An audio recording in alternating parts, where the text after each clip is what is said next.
Power generation. The bane of my existence whenever it comes to modded packs.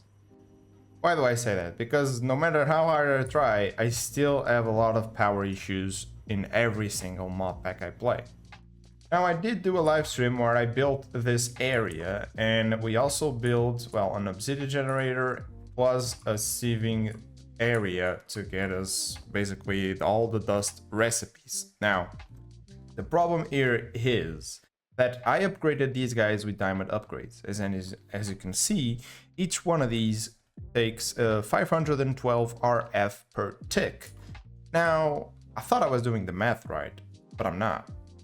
You see, all of these are just barely able to keep up with 4 of these machines upgraded with diamond upgrades.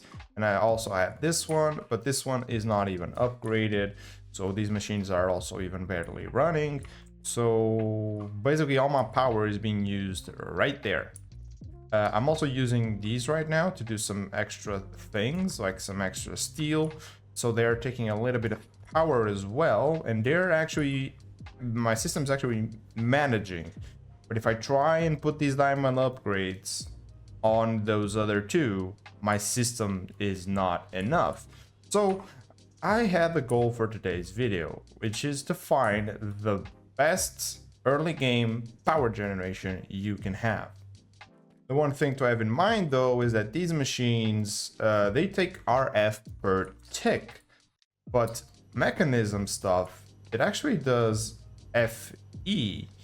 So if you take a look here, it says it's doing 280 FE per tick. This is not the same as RF per tick, because if it was, then all of these machines that I had would be more than enough to handle all of that system over there, but they aren't. So something is going amiss here.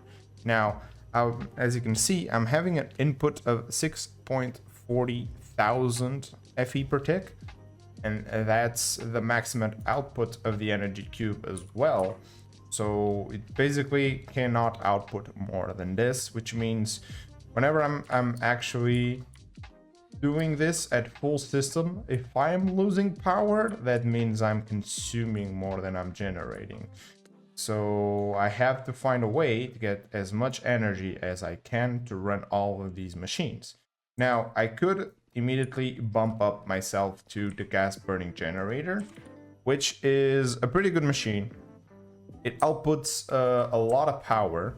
I don't even know if it says here, but this guy outputs a lot of power. Like it's actually a pretty insane machine. But I don't want to get right into that because that's not technically early game friendly. Now, all of these machines that you see right here technically are early game friendly, ones more than others. So from all of these, I'm going to try and see which one actually is the best. Let's start off with these, the magmators. They're really easy to do. They're just from power. They take a few resources. They do take a little bit of redstone, so you do need to grind a little bit to get some redstone, but most of them are pretty easy to do, and they're all very easy and cheap to upgrade all the way to hardened. And on hardened, they do 200 FE per tick. Of course, required they have full lava, but to do full lava, it's pretty easy. All you need to do is your cobblestone generator, and then you do some superheating elements, which are very cheap to do as well. And well, you got pretty much infinite lava for days, and these guys are always gonna be running.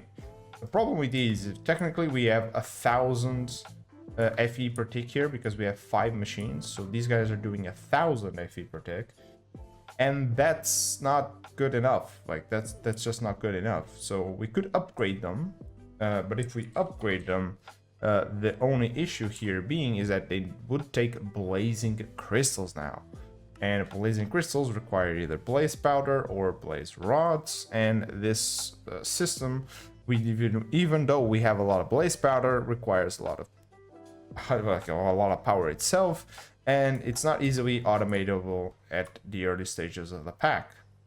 Then we have windmills. Now, windmills, they could be a good source of power generation. As you can see, they're outputting 30.20.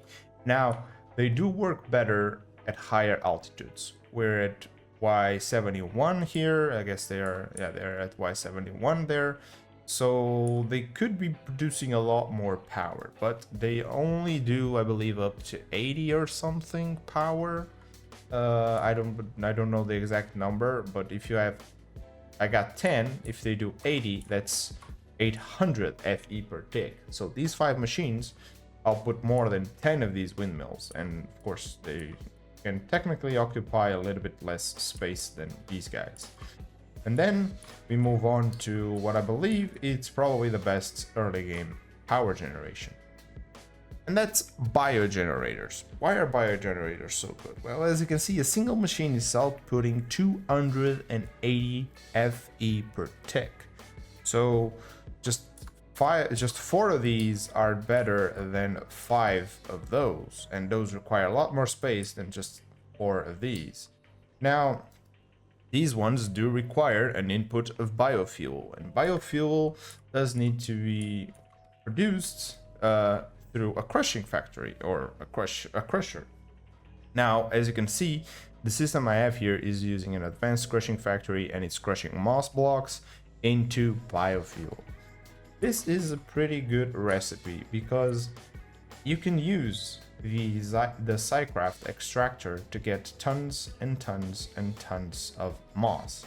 As you can see, whenever a single block of moss gets pulled out, and it's filled. As soon as you see this guy turn yellow, it means that it's not producing anymore. So I could even upgrade this machine even more, because as you can see, I have a lot of biofuel that's just sitting around waiting to be used, and I got 11 biogenerators.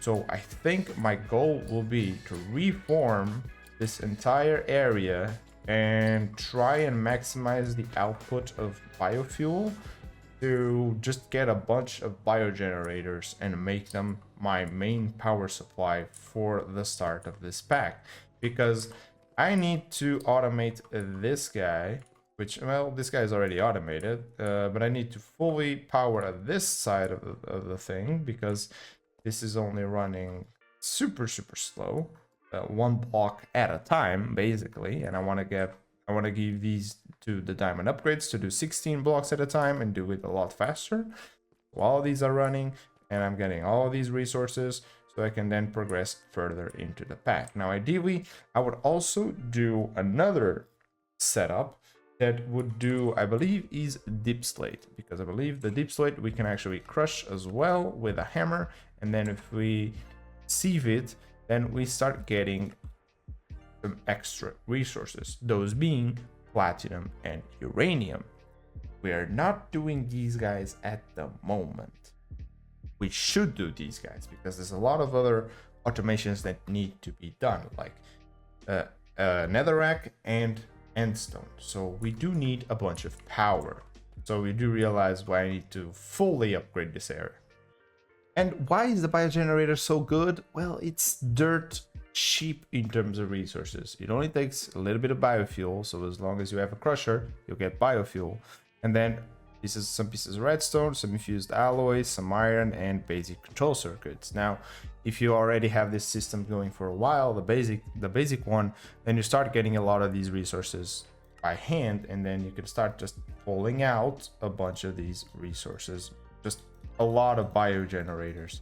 Now I'm missing the basic control circuit. No, I'm not. I have it. There we go. So we have all of these. We got 8 more. I believe we have 11. So I guess we should do an extra one, and we have a full 20 of these. Now, so far so good, but we can clearly see it's not yet reaching all of these biogenerators. So let's go ahead and give this guy a little bit of a help, shall we?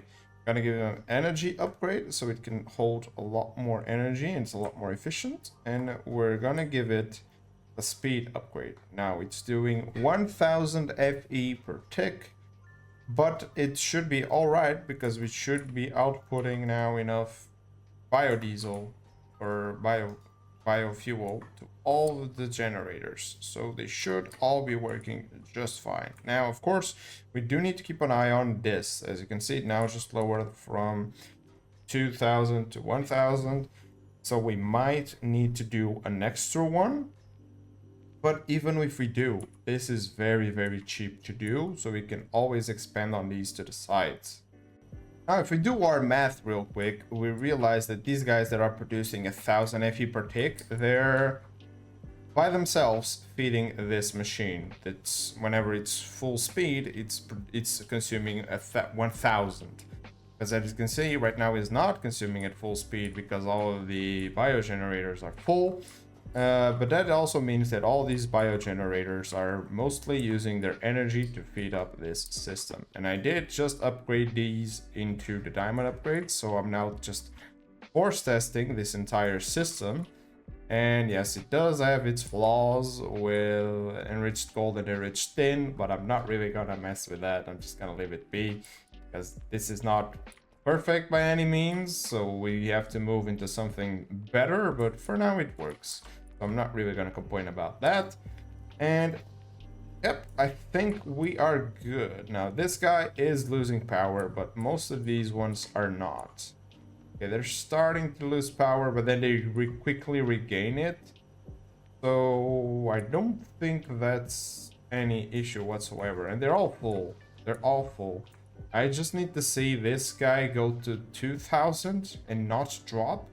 If this guy goes up to 2000, then this single guy alone is producing enough moss for all these 20 biogenerators. Oh, and do bear in mind that I also have these machines that, for example, this one is using 189. This one was also working and it has some upgrades. So there are still other things going around consuming energy. It's not just that setup on its own, because I do need these machines to do items and stuff. Now you guys might be screaming at me that there's other ways of getting power, and there is. There's plenty of ways of generating power in this mod pack. I do love myself some mechanism machines. I also do love myself some power machine. And there are a couple extra things that we could do.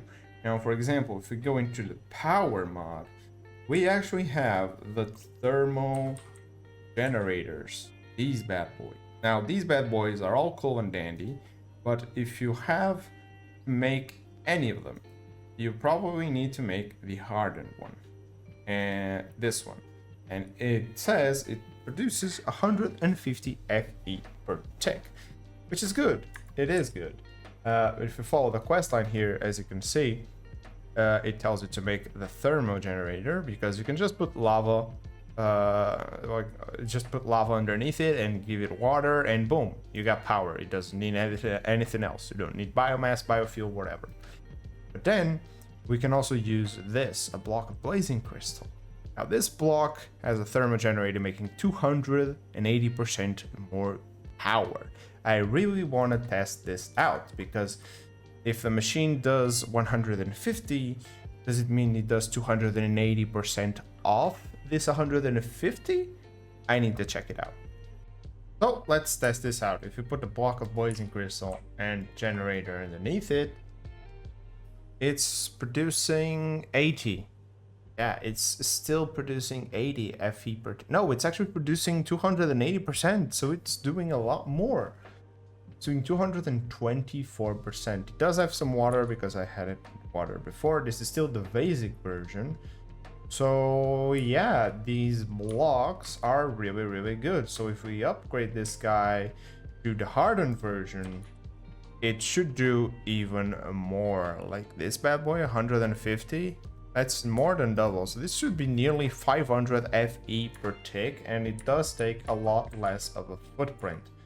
But that does require you to have some rods, powers, some blades, and actually craft the block of blazing crystal itself. So it may be a little bit of a pain, I don't know, it's up to you, but it can technically do a lot more power than these guys right here. Oh, and yes, this did go up to 2K, so a single extractor can feed at least 20 biogenerators. Yep, a hardened version does 420. I'm gonna leave this here so it does a little bit of an extra boost to my system, because my system is very, very much fluctuating right now, and that guy is gonna stabilize it a little bit. But now it's probably time for some extra automations, because we need a lot more resources. Now, first things first, I am actually taking advantage of the energy condenser right now to actually eat a little bit of calcite. I'm gonna stop this whenever I eat more calcite, basically. And it's turning into oak logs, because I do need a bunch of wood for drawers and stuff like that. So it's a very cheap and automated way of getting wood. And I also did some expanding. Now that area is reserved for the main area of the base, where it's gonna hold storage, bunch of machinery, reactors, and all those things. It's probably gonna go up and down and even have extra facilities and stuff like that. This is our early factory, as you can call it. And right over here, we're gonna do some extra automations. But of course, as always, whenever you're trying to make something, you need to go and do some extra things because you're always missing something. In this case, I'm missing ice. How am I getting ice? Well, I'm using a pure daisy from Botania plus a few blocks of water. Now, this will slowly but surely convert these blocks into the water blocks into ice. And then if you wait a little longer, it will turn them into blue ice, into packed ice, and then into blue ice. So we can just let the water sit, and eventually you will have blue ice. Now, why am I doing blue ice? Because if we take a look at the ice recipe, you can just see that blue ice and water will make the extractor pump out ice. So I'm just trying to get some things.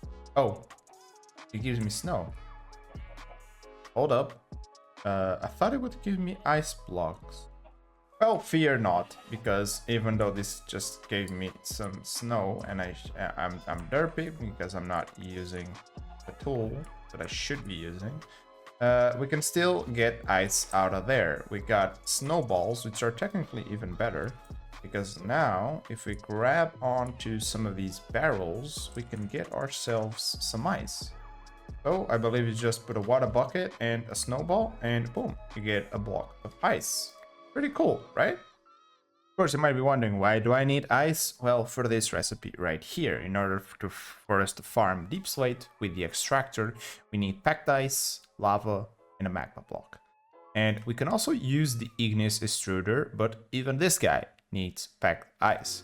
Now, I want to use these extractors a little bit more, even though they're not as fast as igneous extruders, just because it's a mod pack that I've never played with before, so I want to give them a shot. Now, if it's slower than the igneous extruder, and I know for sure, so eventually we'll be swapping them into the igneous extruder, but for now we will keep them as extractors. And just like that, we have all three assembled. Oh my god, this guy he never leaves me alone. This guy has to be kidding. He sells me the blue ice that I need? Why? Why now? Why not earlier? Come on, man.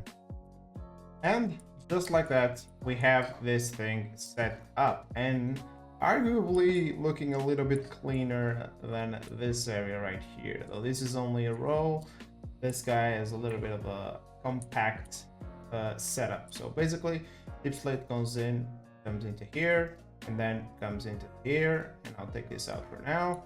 Then the items are going to this chest as a buffer, because they then get split between this crafter and this crafter.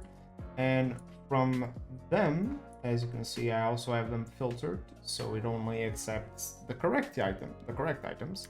They get pushed into this enriched factory if they are able to be enriched. Then if they need to be cooked, they will be put into this emerald furnace and then inputted into our system, as you can see. And I also made them to be nuggets, so I have access to the nugget version. On this side, I have access to the compact blocks version. I do prefer having access to the nuggets every now and then, so I think this is overall a little bit better. The only issue that comes with this setup now is the fact that I do not have the power to max diamond upgrade every single one of these machines. With that said, I do believe this one and that one do not need to be maxed out for any reason. Maybe the one that gives quartz could be sped up a little bit, but only the one that really interests me is this one that gives uranium. And so after upgrading my wall of biodiesel or biogenerators, we were now able to just simply put the diamond upgrades on both of these guys. And I'll probably put some gold in these ones. Now, as you can see, there may be some issues with this amount of speed. Because for some reason I got like uranium enjoying itself there. So I probably need a buffer chest for the ores before it goes into the actual thing here. But that's probably an issue that I can solve off camera. So with all that said and all that done, that's all the time we're gonna have for today. Hopefully you guys enjoyed this video. Don't forget to like and subscribe if you haven't, and of course, see ya in the next one. Bye.